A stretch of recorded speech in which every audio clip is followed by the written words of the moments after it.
este vídeo aqui. Informação que eu trouxe mais cedo no All Sport. O São Paulo enviou uma oferta essa manhã por Domingos Duarte, zagueiro português de 31 anos, livre no mercado após deixar o Getafe da Espanha. O jogador então recebeu uma oferta oficial do São Paulo Futebol Clube. Domingos então é um jogador experiente que estava no clube espanhol, fez 35 jogos na última temporada, um gol e uma assistência, e é um jogador que está na mira do São Paulo.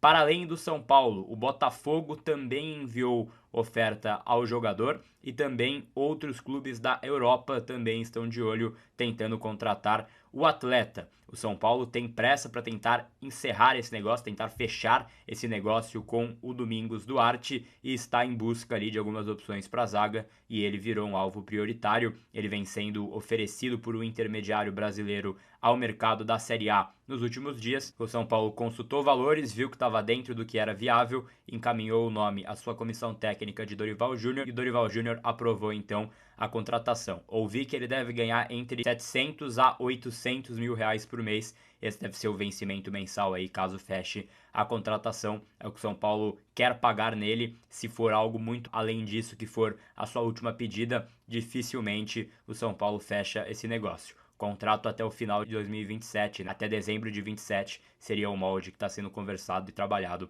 entre as partes, então, para fechar esse negócio. O Botafogo está na briga, mas tem um claro empecilho para essa contratação, que é o transfer ban. São 4 transfer bans sofridos já pelo Botafogo e o quinto surgiu na FIFA, então transfer ban mais uma vez para o Botafogo. Esses 4 anteriores, um referente à compra do Almada, um referente à compra do Juan Cruz, um referente à compra do Santi Rodrigues e o outro, esse quarto, é referente à compra do Arthur do Zenit da Rússia, ele que inclusive hoje joga por empréstimo no São Paulo. Dívidas acumuladas aí da SAF do Botafogo, e isso obviamente acende um sinal de alerta ao staff do zagueiro português, que tem então o São Paulo como um clube que estão caminhando essas conversas. O São Paulo espera contratar um zagueiro, um volante e um atacante nessa janela, meio atacante, né, que pode jogar pela esquerda, e espera fechar então a contratação de Domingos. Em relação às saídas, Arboleda já conversa com 2 clubes da Série A,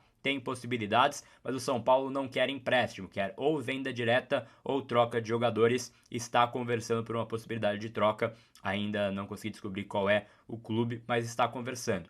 E o Mike é um jogador que também pode ser emprestado ou vendido essa janela. Cédric Soares também tem possibilidade de sair do São Paulo, ele tem algumas possibilidades de jogar em Portugal e as partes devem conversar na próxima semana. Existe sim a possibilidade que o Cédric deixe o São Paulo.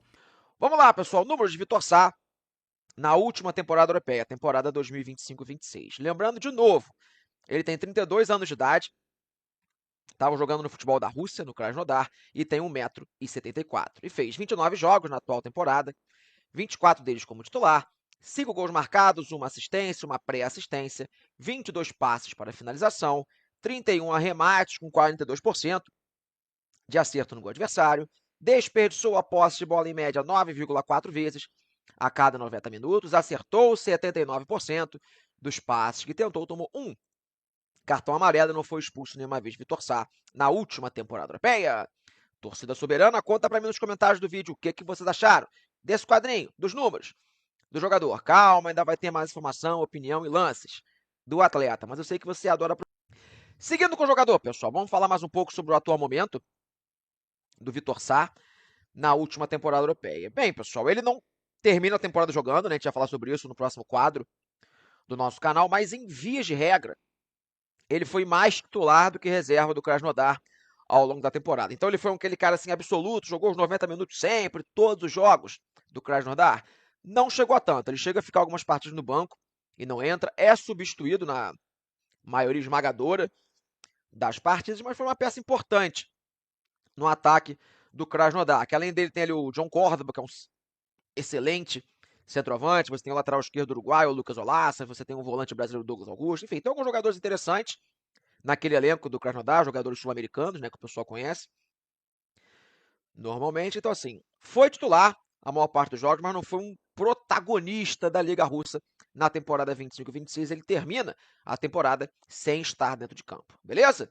E o motivo, galera, para ele não estar dentro de campo na reta final da temporada, acho que todo mundo já imagina, né? Então chamo na tela, para a gente poder conversar, o histórico de lesões do Vitor Sá ao longo da sua carreira. E ele não é um jogador que coleciona muitos problemas físicos, não é um jogador que dá assim, dor de cabeça para os departamentos médicos, só que em 2026 ele, no final da temporada, se lesionou, tá bom? Totalizando aí 50 dias fora até o momento que eu tô gravando o vídeo, tá? Se não for lesão muito grave, eu acredito que depois da Copa do Mundo ele já vai estar apto para poder jogar, mas isso que explicou sim a sua baixa minutagem na reta final da temporada, mas em vias de regra, a princípio, não é um cara que se machuca muito, beleza?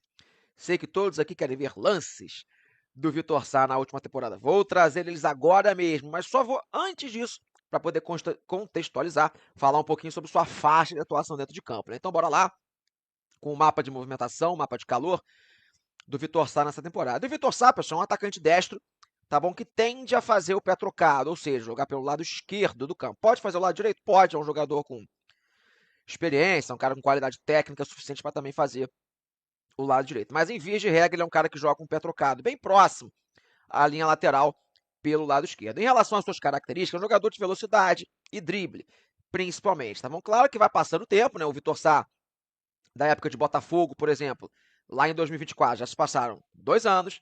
Depois daquilo, o jogador vai perdendo um pouco de força, vai perdendo um pouco de explosão física. É claro que, com o passar dos anos, a tendência é que ele mude um pouco esse seu perfil, mas ainda é um jogador que consegue gerar um certo desequilíbrio pelo lado do campo. É um cara veloz, é um cara que tem uma boa condição de drible, ou seja, ele não depende só de espaço para correr, para poder criar essas situações de mano a mano ofensivo, ele consegue se virar em espaço curto também. Não é aquele exímio finalizador, é um cara que, em vias de regra, não te entrega muitos gols ao longo das temporadas, mas é um jogador que vai conseguir criar situações de perigo no mano a mano ofensivo.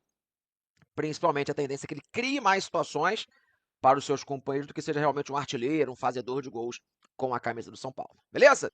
Vamos lá. Pequeno histórico, os últimos 4 anos de Vitor Sá como profissional. 2022, quando ele chega no segundo semestre ao Botafogo, 28 jogos, 21 como titular, 2 gols e 1 assistência. 2023, aqui o ano inteiro, no Botafogo, 56 jogos, 45 como titular, 8 gols, 7 assistências. Aí ele deixa o Botafogo, pessoal, ele vai jogar no Krasnodar, ele chega para terminar ali a temporada 23-24, né, com 21 jogos, 16 como titular, 1 gol e 1 assistência. Aí vem a temporada 24-25, a temporada passada da Europa, 29 jogos no Krasnodar, 26 como titular, 4 gols, 5 assistências. Então foi aquilo que eu falei. Ele não é um jogador que, em vias de regra, vai te entregar muito gol, né, pessoal? Mas nos clubes por onde ele passou recentemente, inclusive o Botafogo, que em 2023 brigou ali ferrenhamente pelo título brasileiro, ele sempre é um jogador que acaba sendo mais titular do que reserva dessas equipes. Tem uma participação interessante, nunca chega a ser um grande ídolo, aquele cara incontestável nos seus clubes, que a torcida ama pra caramba, mas é um jogador que consegue ajudar, em vez de regra, ao longo da sua carreira como quase todo, na Alemanha, na Arábia, antes de voltar pro Botafogo, voltar pro Brasil, né, vir para o Botafogo, sempre foi o jogador que mais jogou do que ficou no banco, tá bom? Voltando pra mim, galera, reta final do nosso vídeo, o que eu acho de Vitor Sá reforçar no São Paulo? Bem, galera, é aquele reforço que vai, meu Deus, empolgar a torcida, mudar o nível do time do São Paulo? Acho que não, mas é um jogador que pode ajudar e pelo atual contexto financeiro do São Paulo, o Vitor Sá é um jogador que está ficando livre no mercado. Eu tô gravando o vídeo antes de saber valores da negociação, mas eu acredito que seja um jogador dentro da realidade financeira do São Paulo. Não pode ser aquele contrato muito longo, né, que é um jogador que vai começar a perder a explosão física, a tendência é que baixa um pouquinho o seu rendimento, mas pro que dá pro São Paulo fazer hoje no mercado, sendo realista, pé no chão, acho que o Vitor Sá acompanha bem o grupo, é um cara que vai brigar pela vaga de titular, um cara experiente, um jogador que não ocupa a vaga de estrangeiro, isso é importante também, um cara que tende a se adaptar mais rápido, né, se readaptar mais rápido ao nosso futebol, então vejo com bons olhos a chegada do Vitor Sá, mas também sem grande empolgação, tá bom? Falei pra caramba, dei a minha opinião, quero saber de você, torcedor, se gosta dessa contratação, concorda ou discorda da minha opinião? Pausa de 5 segundos para pedir a sua ajuda ao nosso canal com o seu like e se inscrever se ainda não for um inscrito. São Paulo, o Cédric, o Cédric, ele tá feliz com o ambiente no São Paulo, tá? Ele entende que ele tem um bom ambiente, tá tudo muito bom pro Cédric, só que ele não tá jogando. E isso é muito importante para ele, principalmente nesse determinado momento da carreira. Ele passou um período de mais de um ano sem jogar. Então ele não quer passar por isso. Ele quer terminar a sua carreira, pelo menos atuando. Então, mesmo ali, com todo o contexto, por conta da chegada do Dorival, que já deixou meio que claro que ele não é uma das primeiras opções para lateral, muito pelo contrário, que ele vai ficar atrás, inclusive, do Moreira. O Moreira tem começado a treinar mais na lateral direita. E tem feito treinos na lateral, até que em alguns momentos o próprio Cédric ele acaba indo para outra posição do que a lateral quando é um 11 contra 11, às vezes ele fica de fora, às vezes ele completa um terceiro time. Então, só para vocês entenderem. Então, o Cédric, ele autorizou o seu staff a buscar novos times fora do Brasil, principalmente em Portugal. A preferência do Cédric seria conseguir voltar ao futebol português. Hoje, tá? Não tem nenhuma proposta ou sondagem. O que eu tenho de informação e pude conversar com as pessoas que trabalham com o Cédric, no Brasil, o Bertolucci faz um ou outro meio de campo, ajudou na intermediação com o Cédric no São Paulo, mas não é o Bertolucci que cuida da carreira como um todo do Cédric. E do que a gente conversou, sim, eles entendem que o Cédric está queimado com a torcida, que em qualquer momento, mesmo que ele faça uma partida razoável, vão pegar no pé do Cédric. Então, que o melhor cenário para todo mundo seria uma saída do Cédric na próxima janela de transferências. Então, o seu staff vai buscar propostas, o seu staff vai oferecer os serviços do Cédric para equipes portuguesas ou até equipes da região. Ali me passaram algo tipo de não descartar, por exemplo, para países próximos ali de Portugal, para ele ficar próximo da família também. A Europa não é igual ao Brasil, que, pô, para você ir para o estado do lado é 3, 4 horas, e lá na Europa, depender 1 hora, você consegue ir para outro país. Então, é mais ou menos nesse contexto, tá? O Cédric também ele está no Brasil, ele não está com seus familiares todos, então lá por lá ele poderia ficar mais próximo da família, tá? Então, os seus agentes vão buscar oportunidades fora. E tem meio que uma autorização do São Paulo para isso, porque o próprio São Paulo também entende que o Cédric é um jogador que vai abrir espaço na folha salarial, é um jogador que hoje não é uma peça crucial para o time, porque você tem o Lucas Amon que tomou conta da posição, você tem o Moreira que o Dorival, presta atenção, o Dorival ele quer recuperar o Moreira, ele entende que o Moreira tem uma ótima qualidade para ser seu lateral. Talvez de Crespo, Roger e Dorival, o Dorival seja o treinador que mais gosta do Moreira. Então, o Moreira deve se tornar a segunda opção na lateral direita. Quando não tiver Lucas Amon, o Moreira deve ser acionado. O São Paulo não vai buscar um novo lateral direito no mercado. O Dorival confia no Lucas Amon, confia no Moreira, entende também que o Igor Felisberto é um ótimo ativo. Ele gostou também do que viu do Igor Felisberto, né, para ser essa terceira opção, para ser essa opção de lateral. O Mike ainda hoje está fria, mas que não tem mais essa urgência por 2 zagueiros, porque o Osório está meio que dando conta do recado.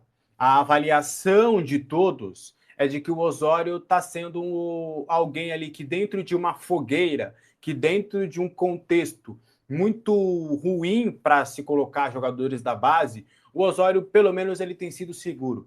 Talvez ele não esteja sendo um grande destaque, meu Deus, olha, o novo Beckenbauer, o novo Beraldo, não. Mas pelo menos ele está sendo alguém seguro, está sendo alguém que está errando pouco, erra uma ou outra coisa que é natural quando você tem essa transição da base para o profissional, mas que há uma segurança já do Dorival para, de fato, o Osório, quem sabe, ser o 4º ou o 5º zagueiro dentro desse plantel.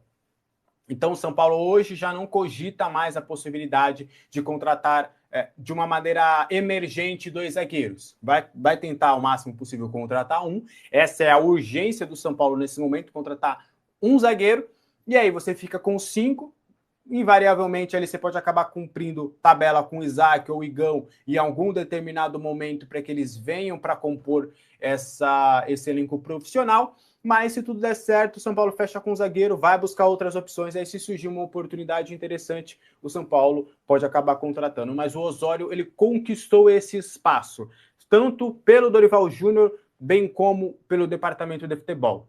Então o São Paulo hoje não descarta 2 zagueiros, mas pelo menos um chega e já está mais tranquilo com esse somente um, porque o Osório tem dado conta do recado. Fechou? Então, e o planejamento do São Paulo para o meio-campo? São Paulo quer contratar um volante mais físico, que ganhe duelos mais físicos. Eu gosto de trazer essa comparação, que acho que é interessante. A gente acompanha o Marcos Antônio. A gente vê o Marcos Antônio em campo, como que ele consegue dominar um meio de campo quando ele está nos seus melhores dias? Pela técnica.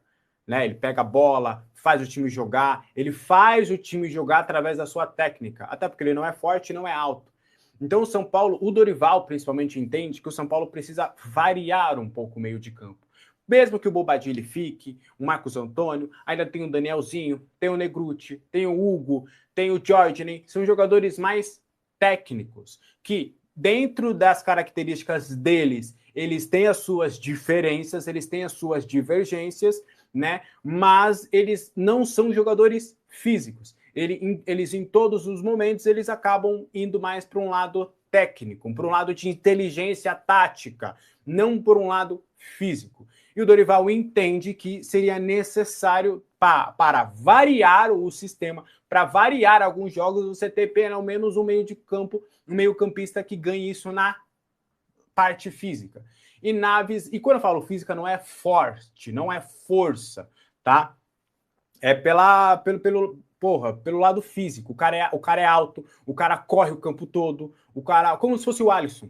O Alisson, o Alisson não se destacava pela técnica, ele se destacava pela tática e pelo lado físico, porque no melhor do Alisson com o Dorival, ele era um cara que corria o campo todo, ele é o cara que conseguia fazer esse pulmão mais pela parte física do que pela técnica.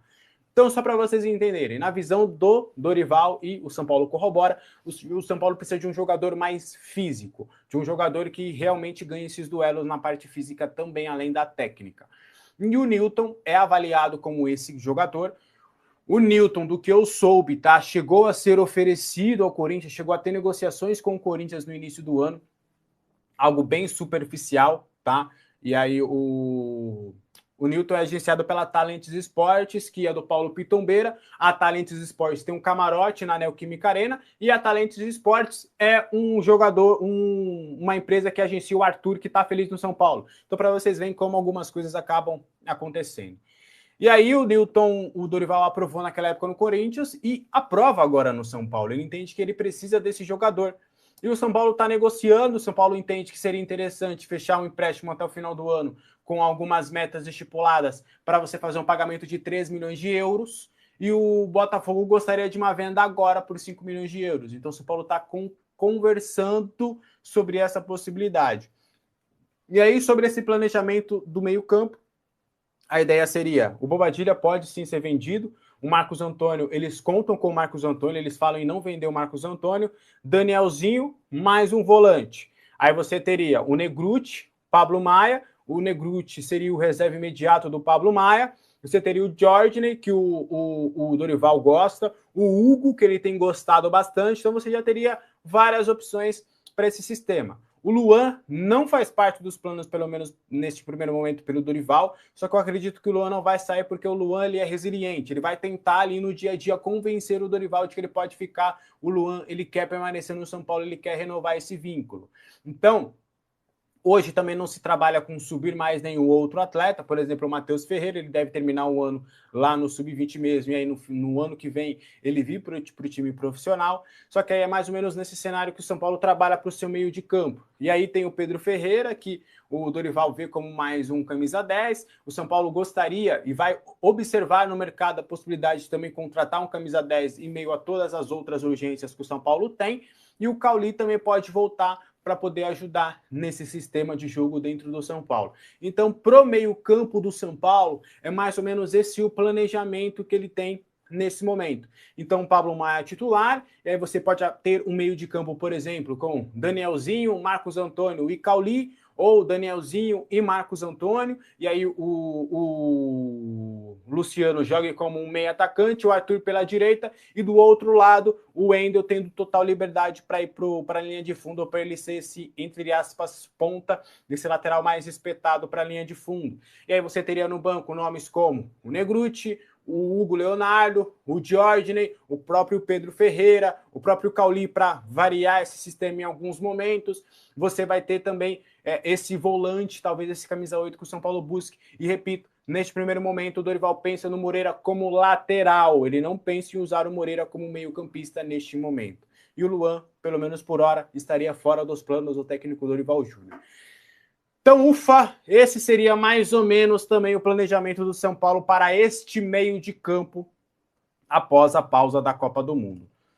O Alanzinho, jogador do Moreirense, é o Alan Guimarães do Moreirense, né? Ele é chamado de Alanzinho, ele jogou no Palmeiras aqui. Ele é um meia com características bastante ágeis, né? Ele é um meia ágil. Não é que eu tô falando que ele é craque, mas ele é um meia ágil. Ele muda aquele perfil de Oscar, de Rames Rodrigues.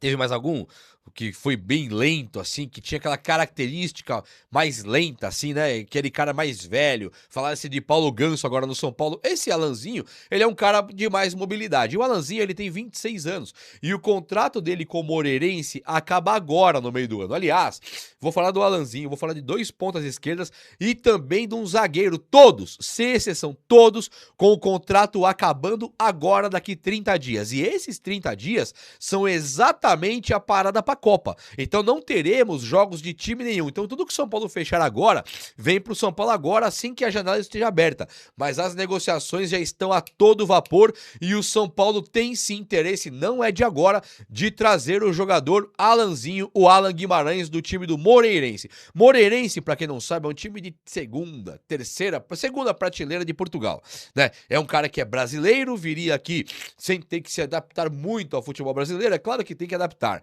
né? O futebol europeu ali de Portugal é europeu. Então você tem o frio aqui, o calor, perdão, lá é mais frio. Tem uma série de mudanças, né? Eu vejo o Wendel, por exemplo, chegou no São Paulo e teve que se adaptar de novo, e ele é brasileiro. Então agora o Alanzinho, aí o Alan Guimarães também seria a mesma coisa, teria que chegar aqui e se adaptar ao futebol brasileiro com toda certeza, mas é um cara que o São Paulo quer. O Nilton, volante do Botafogo, o que eu fiquei sabendo é que as conversas esfriaram. O São Paulo adorou o Nilton adorou o São Paulo, o Botafogo adorou mandar o Nilton pra cá, mas eles estão pedindo 3 milhões de euros, né? Um empréstimo com garantia de compra de 3 milhões de euros, o cara custaria pro São Paulo quase 18 milhões de reais, colocando vezes 6, né? Então 6, 12, 18, seria vezes 6, aí você tem que pagar 18 milhões de reais num volante que tem ali seus 26 anos. Não é o caso ideal pro São Paulo, sobretudo pro time que tá lançando agora Hugo, Jorge, Negruti, isso é o que tá lançando, né? Você tem no São Paulo Pablo Maia, Bobadilha, Danielzinho, Marcos Antônio, um monte de volante que não faz sentido você, sem dinheiro, ir gastar 18 milhões num volante, né? Se você disser assim, ó, eu vou trazer o Cebolinha, eu vou gastar 18 milhões, vai ter gente lá no São Paulo achando caro. Então quando fala de volante e vai custar 18 milhões, não é caro. Aí é um valor que não tem nem pra pensar, é impraticável completamente, né? Não faz o menor sentido você pagar 18 milhões no volante. Então o São Paulo, considerando que realmente esse jeito de fazer não está certo, o São Paulo mesmo não avança mais pelo Nilton. Então o São Paulo pode fechar com o cara ainda, mas por enquanto o negócio tá meio parado, tá meio estagnado. E o Tricolor, ele faz outras análises de mercado. Por exemplo, o Christian, do Cruzeiro, é um outro jogador que está aí na pauta do São Paulo Futebol Clube. O São Paulo colocou mais de 50 jogadores ali no departamento de scout. Os olheiros do São Paulo colocaram mais de 50 jogadores na mesa ali e falou, isso aqui dá. Vamos fazer com quem? Quem que nós vamos trazer? Né? Então, assim, já que tem esse mundo área de jogadores, o São Paulo ele vai montar o time mesmo. E assim, o Nilton, ele é do Botafogo. Quem não é mais é o jogador lá, o zagueiro do São Paulo, Domingos Duarte, do São Paulo. É um zagueiro que está jogando num time espanhol, é um zagueiro que é português. Ele tem 31 anos e pelo que tá sabendo aí a galera, o Dorival aprova. Esse jogador, o Domingos Duarte, ele é um cara que ele é um zagueiro de 1,91 m e ele se adapta exatamente àquilo que o Dorival quer. E aí o São Paulo fez uma proposta oficial pelo Domingos Duarte. Essa notícia chegou pra gente, que o São Paulo faz uma proposta oficial para ter Domingos Duarte aqui e que o jogador adoraria vir, porém começa agora a aparecer uma concorrência europeia. Esse jogador Domingos Duarte também acaba o contrato dele agora dia 30 de junho, então ele fica livre no mercado, livre para assinar com qualquer clube, só que ele tem mais times interessados, até times europeus mesmo. Ele tá hoje na Espanha, jogando na Espanha, ele é português, mas ele joga hoje na Espanha. Acabando tudo ali, o vínculo dele com o time espanhol, ele pode ir para qualquer time de graça. Então o São Paulo entrando na jogada para trazer ele do Getafe, né? Para trazer ele do futebol espanhol, se ninguém da Europa oferecer nada melhor do que o São Paulo Futebol Clube, ele acaba vindo pro São Paulo. Agora vamos falar a verdade, Málaga, Getafe, Alavés, esses times não tem condição nenhuma de tirar um jogador do São Paulo. É claro que o São Paulo pode não querer avançar, beleza. Agora se o São Paulo quiser ligar, vem pra cá que aqui o bicho vai pegar, o cara vem. É lógico que ele vem, até porque aqui paga-se bem